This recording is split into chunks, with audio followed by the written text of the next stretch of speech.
Hello, and welcome to What's the Big Idea? I'm your host, Michele Tuck-Ponder.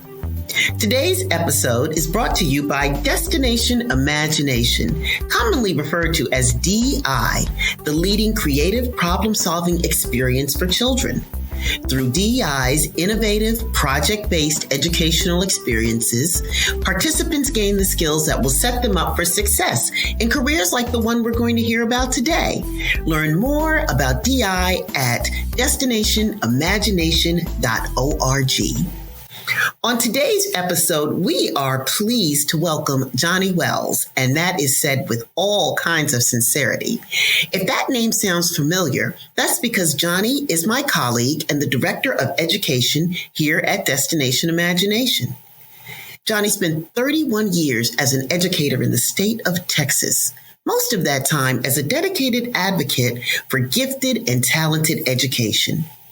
He was honored as Teacher of the Year by the Texas Association for the Gifted and Talented in 2009.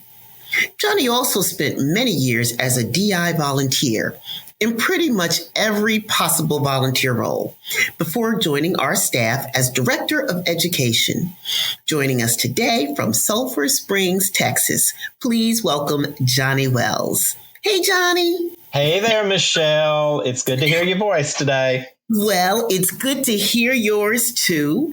And I'm really delighted to have you on the podcast because this is an opportunity for some of our listeners to get a look or a glimpse at some of the inner workings of Destination Imagination. So I'm going to get right to it and ask you to give us a quick description of your job. What's a typical workday for you? Typical? There is no such thing as typical workday at Destination Imagination.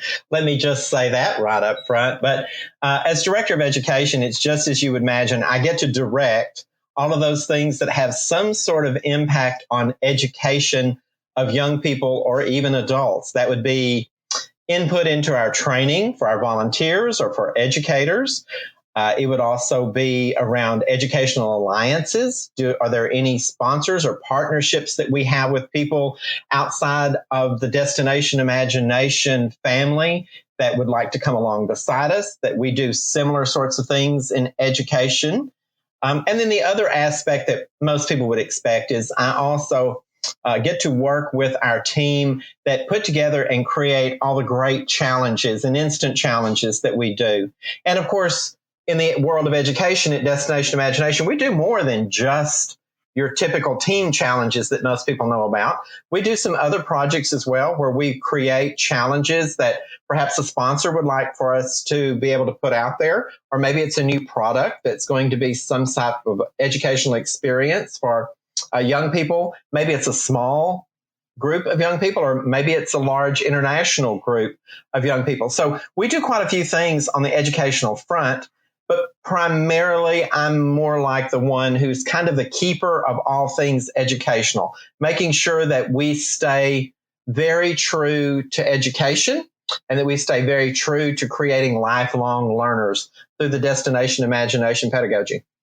Well, that is, as I certainly know, a very big job. And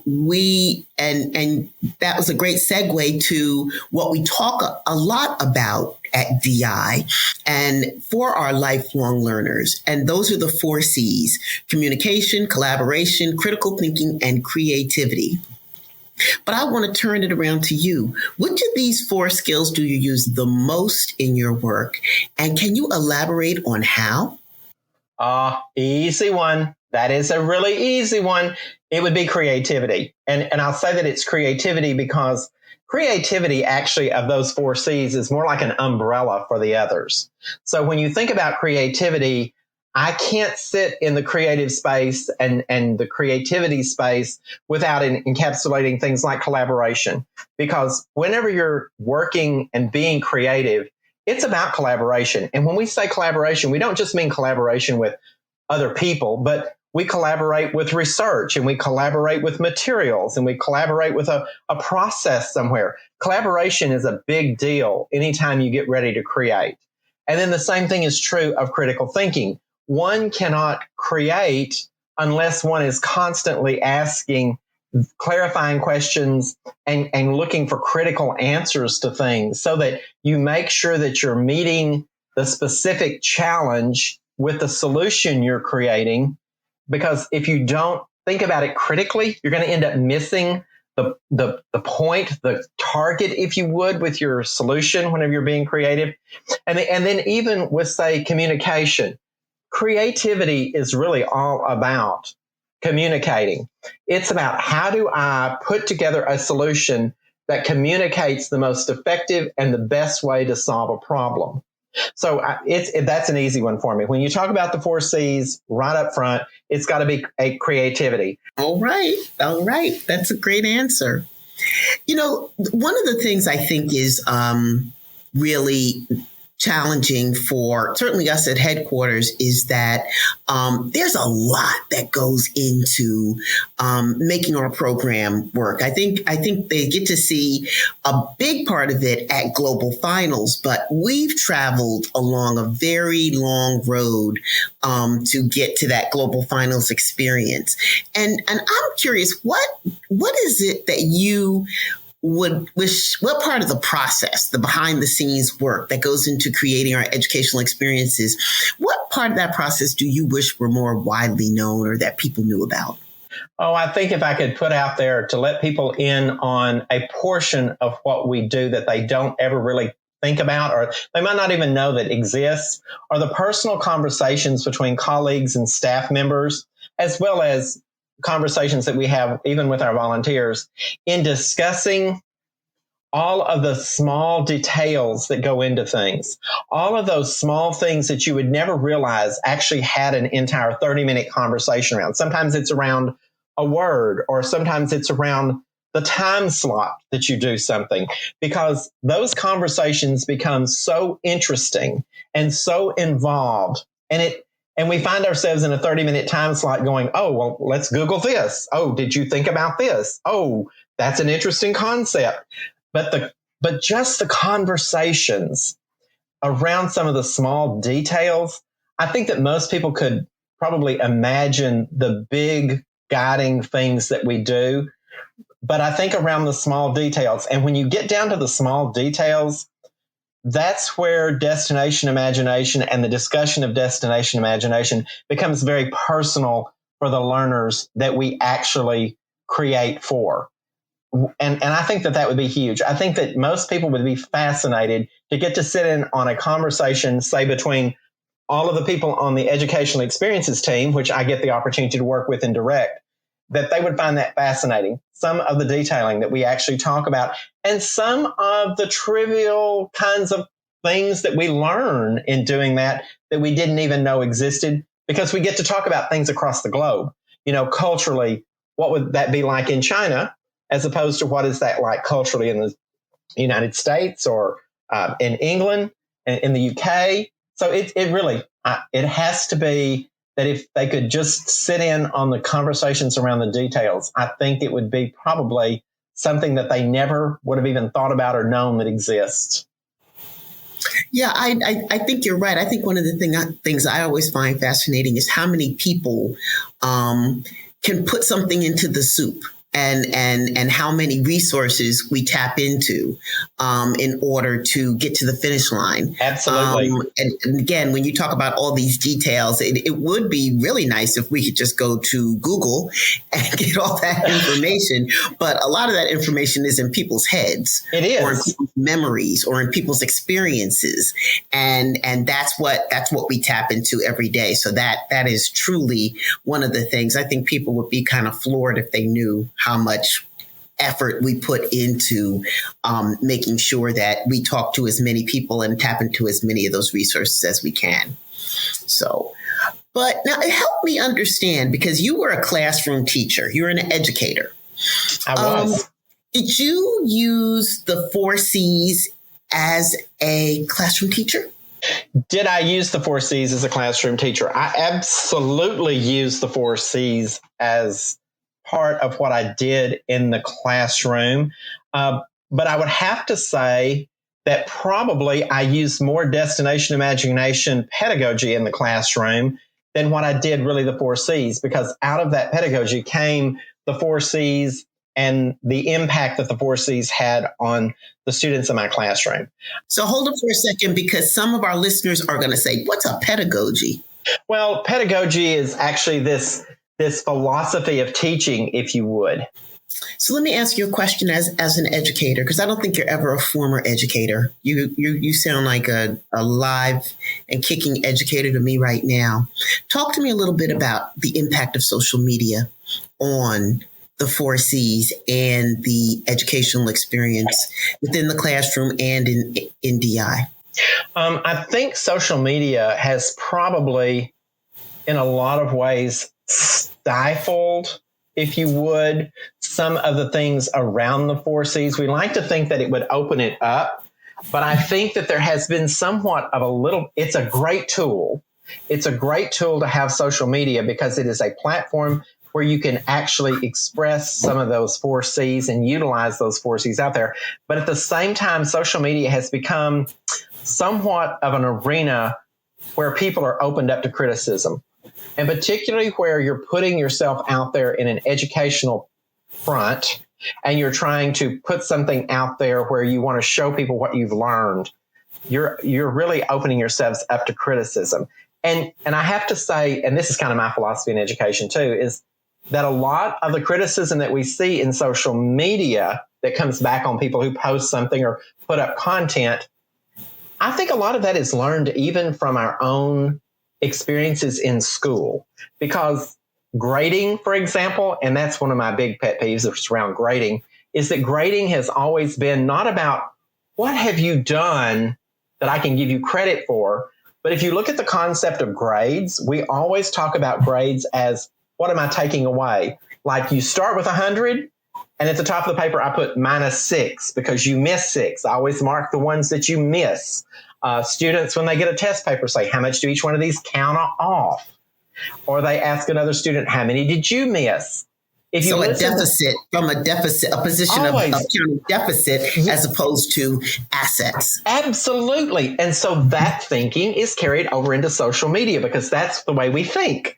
We think I need to give you negative feedback in social media rather than giving you positive feedback, because that's really, psychologically, that's where we've been trained. Emotionally, in education, that's the way we think.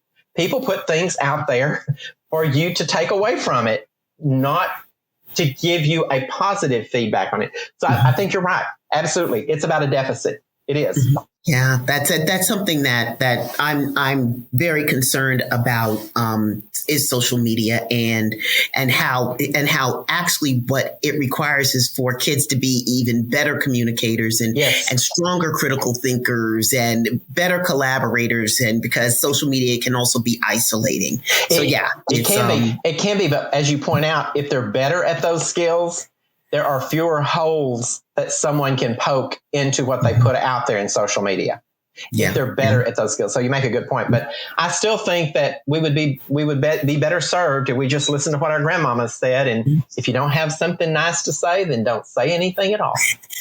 Very true. Very true. So I want to shift and talk a little bit about your extensive volunteer experience for Destination Imagination prior to joining our staff. Can you, first of all, talk to me about all the different roles that you had? And secondly, how did that volunteer experience prepare you for the job you do now? Oh, well, let's see. If you look at my jobs, I was a team manager. I've been a challenge writer, both for Instant Challenge and Team Challenge. I have been an appraiser. I've been a challenge master. I've been a regional director. I was the president of the chair for Texas Destination Imagination at the affiliate level. I was on the board of trustees for DI Inc. for a number of years. Pretty much, if you were to list I was a parent of DI kids. I'll throw that one in there too. If you listed everything that you could do with Destination Imagination as a volunteer, I have had every job with the exception, I've never been a team member. I was never on a Destination Imagination team. But if you list anything else, I've done that job. And I have to say that whenever you're doing the job that I'm doing around education now, one is empathy. I understand how difficult it is for our volunteers out there to deliver what they're delivering. So I have empathy for the jobs because it takes a lot for volunteers to be able to step up and deliver all the things that there are to be done in our organization. But on the flip side of that, I also have a very realistic view of what I know you can do because I've been there and done it. Is it easy? No.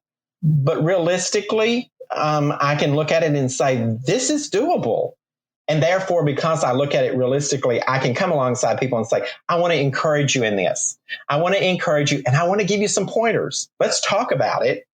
So all of those roles have really and truly, they've had a huge impact on me being able to do the kind of job that I'm doing here with Destination Imagination now, because it really and truly allows me to have enough lenses to look at things, to be able to try to look at it from a lot of different perspectives. And that's true of even some of our materials. I know my team sometimes they send me something to read and I'm like, okay, as a team manager, I like this. As an appraiser, I wouldn't like this. Here's why I wouldn't like it as an appraiser, and here's why I would like it as a team manager. So I have that ability, and it has served me well so far in my position. Johnny, thank you so much for answering those questions for me. I think it tells people a lot about how the sausage gets made at DI. Now, I'm going to go to our next section of our podcast, and it's called Rapid Fire. And so you are going to be asked to provide gut reaction, one-word answer to the following questions. Are you ready? I have never in my life been able to use one word for anything, but I'll try my best, Michelle. I understand that, but I want you to try. Okay, here we go. What's one thing you wished you learned more about in school? Creativity. What would you say is your superpower? I can't think of one word for it, but it's thinking outside the box. Okay. What's the first thing you would buy if you won the lottery? I would buy a pair of shoes. If you could try any other career, which one would you choose? I would want to be a maitre d' at a restaurant, maybe a host at a restaurant. Is a hot dog a sandwich? Yes. Ha, ha, ha. Thank you very much for those. And you did a great job. You did almost all of them in one word. And I felt like I was taking some sort of psychological test there. It worries me. Well, I'm going to have to follow up on that maitre d' career aspiration, but we'll talk about that offline. All right. Well, if you ever want to have a DI diner, you got your man for the front door. Sounds good. Sounds good. Is there anything else you'd like for us to know before we wrap up? That I absolutely love what I'm doing. Life is too short not to love what you're doing, and I love what I'm doing. I loved what I was doing when I was in the classroom. I absolutely just every day is a new day and an exciting day, and I love it. Awesome. Awesome. And one last question. What big ideas excite you now? Big idea that excites me right now would probably be that education as a whole across the globe looks like it is being reimagined in a lot of ways, and it excites me to think that more students are going to become much more involved in their own education as we move forward into the future. Well, it's been great talking with you today, as it is great talking with you every day that I get to engage and work with Johnny Wells. We would like to acknowledge that this episode of What the Big Idea was recorded on land originally inhabited and cultivated by the Caddo, Lenape, and Shawnee nations. We are grateful for this land and for the people who have stewarded it for generations. This episode was produced by Kelsey Selleck with voice-over material provided by Donald Afiro and Chris Feisel and music by Kevin MacLeod. You can learn more about Johnny or about DI by visiting us at destinationimagination.org. If you'd like to inspire even more big ideas for young people around the world, consider making a charitable contribution to DI at destinationimagination.org/donate. I'm Michele Tuck-Ponder. Thanks for listening to What's the Big Idea?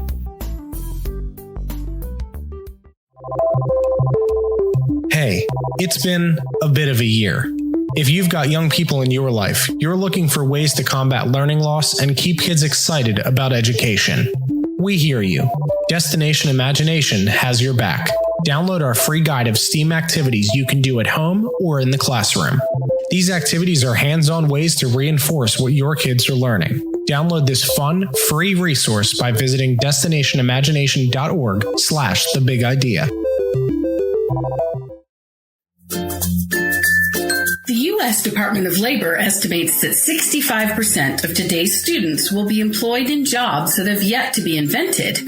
We have no way of knowing what those jobs will entail, but we do know that the skills that will prepare them for success are the skills that they can develop through Destination Imagination. Hi, I'm Chris Feisel, Director of Training for Destination Imagination. I was a team manager for 15 years and 22 teams before I joined the staff. Being a team manager was the best thing that I did for all my children. Destination Imagination, or DI, is an international project-based competition that reinforces the 4 C's: communication, collaboration, critical thinking, and creativity. You probably heard about those skills in today's episode, and DI is the place where kids like yours develop those skills for themselves. Students work together in small teams to create solutions to a challenge. DI's team challenges fall into one of 7 categories: scientific, technical, engineering, fine arts, improvisation, service learning, and for our younger children, early learning. A DI team selects one of those 7 challenges and prepares a solution to present in the local tournament. Throughout the experience, students create projects, solve problems, build relationships, learn new concepts, and have a great time in the process. We're building the workforce of the future. Today's DI participants are tomorrow's innovators, problem solvers, and leaders. If that sounds like a good fit for you and the young people in your life, we would love to have you join us. To get started today, visit destinationimagination.org/learn more.